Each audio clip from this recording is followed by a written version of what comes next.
President Silver, Dean Roche, distinguished trustees, faculty, parents, families, friends, and graduates of the class of 2014.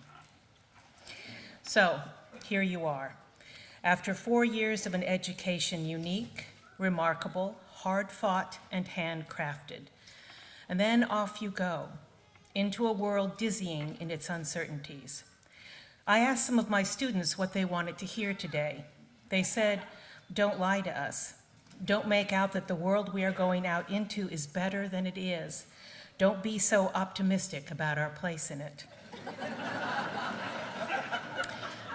And so uncertainty is what I would like to talk to you about. Because if there is one thing I am certain about, it's uncertainty. Back in 1980, when I was just a little older than the graduates are today, I was invited to a luncheon where Meryl Streep was receiving an award. In the 5 years since graduating from Yale, she had worked nonstop in the theater and been cast in Woody Allen's Manhattan, The Deer Hunter, for which she was nominated for an Academy Award, and starred in Kramer versus Kramer. She started her speech by saying that all during her time at school, when she complained about how hard it was and how competitive it was and how rough her professors were on her, those professors would always say to her, "You think it's hard now, just you wait till you graduate and get out in the real world. You'll find out what hard is." Well, I have to tell you, Meryl said, it wasn't hard at all when I got out in the real world. It's been really easy. Much easier than school ever was. So, if you are perhaps the greatest actress or writer or historian or painter or dancer or scientist of your generation, I am here to tell you that you do not have to worry about uncertainty.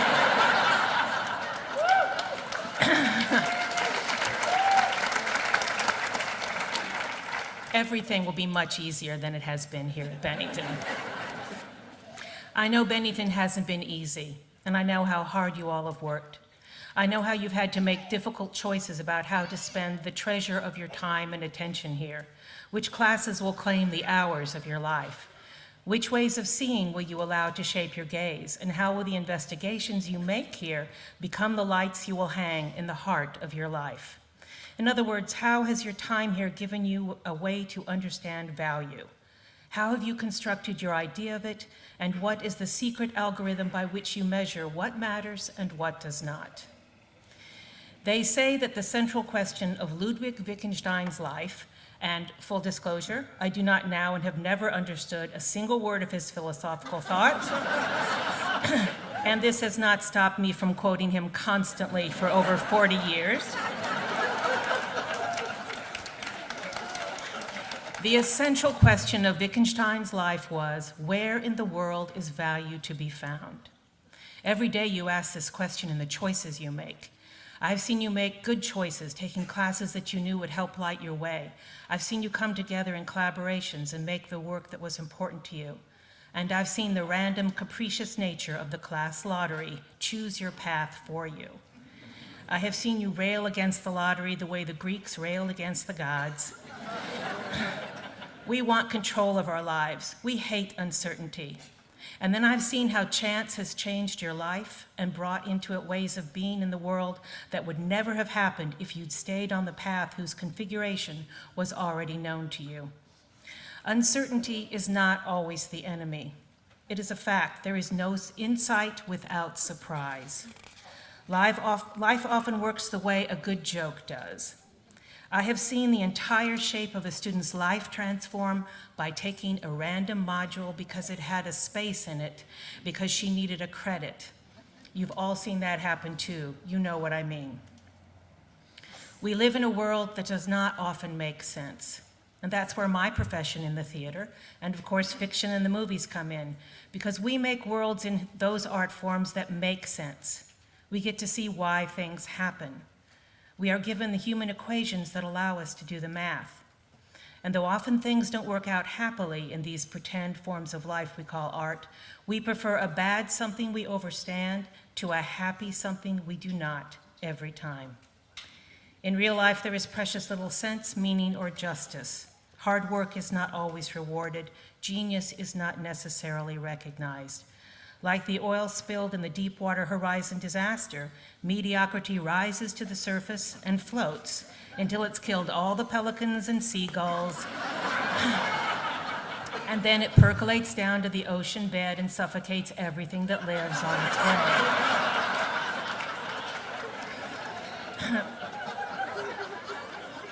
Passion and purpose are no guarantee of anything except the joy that comes from their practice. We watch other people make their way in the world by connection, charm, and chance. Some are blessed, some are cursed, some are Meryl Streep. But the happiest people by and large that I've seen, the luckiest ones, are the ones in the middle, with enough luck to do what matters to them, with the people that they love and admired, surrounded by friends and family they adore. They say you make your own luck, and you do because you make your way of understanding it. So don't ever get lost in the if only and the injustice of things that life throws your way. We don't know how the fates have woven our tapestry. We can't live in the what ifs of our lives. That's what the theater and fiction and movies are for.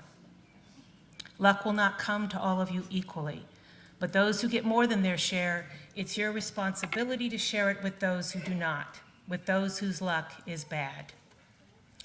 When I was 10, I went to a summer camp in the Rockies. Somehow my small-town Midwestern Jewish parents sent me to a Western riding camp so waspy that even the horses were high Episcopalian. Chile, Colorado camps. We went out walking the first week and walked up a small mountain. We came down a different way, down a field of sharp, unstable rock, a first-rate, chaotic field of loose death, or at least sprayed ankles. Every other rock tipped the second you stepped on it. It was clear to me that there was no way I would get down alive. The other campers, most of them third-generation Chile girls, took off down that field at full speed. Like a flock of sparrows, they were gone, dancing down the mountain, laughing and singing. The counselor turned to me and generously took 10 seconds to impart the secret of getting down a half-mile of loose, lethal rock before she took off. She said, "Don't ever put your weight on the stone you're actually stepping on." Put it on the rock you're just about to step on, and you'll be fine. And with that, she was gone. This was definitely a lesson in uncertainty. I was completely uncertain about the motives my parents had for sending me to a place where I would surely die, surrounded by nascent gin and tonic drinkers. But I learned an important lesson. Just because there is no solid ground beneath your feet doesn't mean you can't move safely and swiftly across it. And here's the weird thing. The same lesson applies if you find yourself in the opposite of a rock field, a swamp. If you don't take your second step before the first one is complete, if you wait to hit firm bottom before you take your next step, the marsh or the quicksand will suck your foot down. And while you're pulling the first foot out, the second foot will become hopelessly mired. You'll be stuck.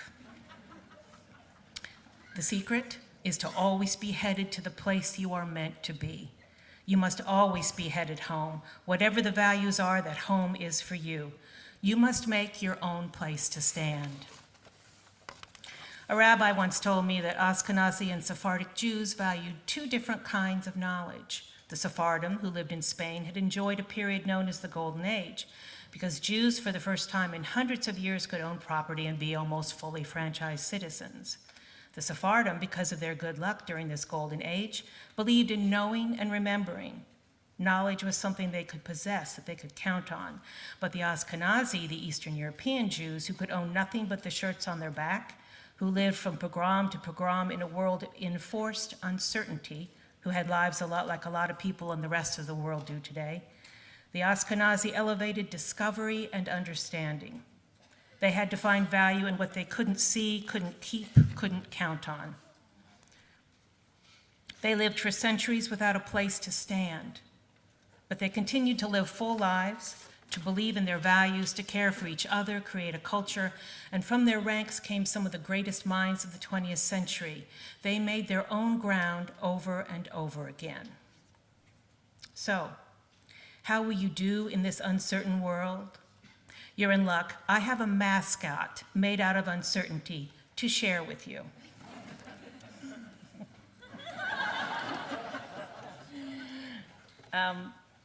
This is the duck rabbit.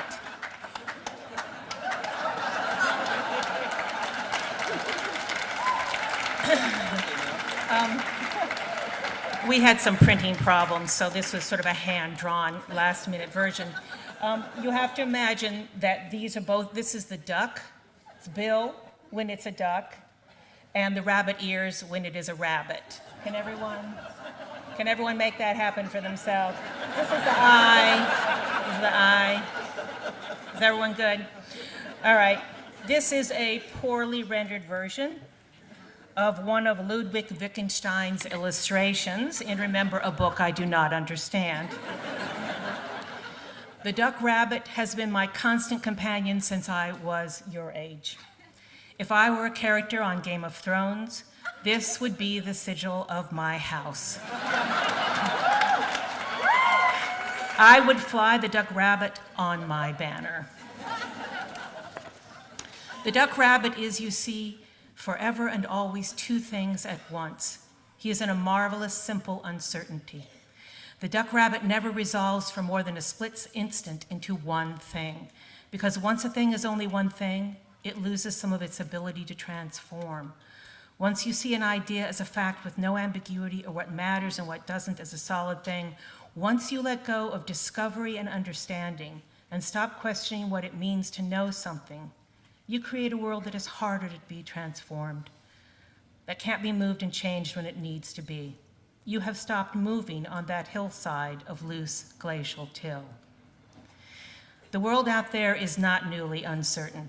It has been rock fields alternating with quicksand for all of recorded time. The ground you make with your choices, with your commitment to your idea of value, is the only solid ground that there has ever been, and it is yours to stake your claim on, to build the house of your life, the solid ground of a life spent in the service of what matters, with generosity of heart. That's the ground you have been learning how to build here. That is the ground I have seen you create already. I've seen it in your commitment to your own work, your drive to make something that mattered, to understand the world in new and significant ways. I have seen your dedication to each other as you have given and given of your time and energies to help others find their path. I have seen students engaged in radical generosity here in a way that I have never seen in any institution where I have taught. Thank God that's not my phone. Eric Santner says that God is the name of the pressure to be alive in the world. Most of us don't like pressure. Pressure is not something you typically bestow as a blessing or a gift. And yet, that pressure is what I wish for the graduates of the class of 2014. The pressure to be your better self, to discover more and feel more and care more and give more. Because if you do, you will live a life you have chosen. You will find the courage to stand up to all the things that don't make sense. You will have built a house on solid ground to withstand life's uncertainties. That's what I wish for you. That and just enough luck. Not too much, not too little, just enough. Thank you.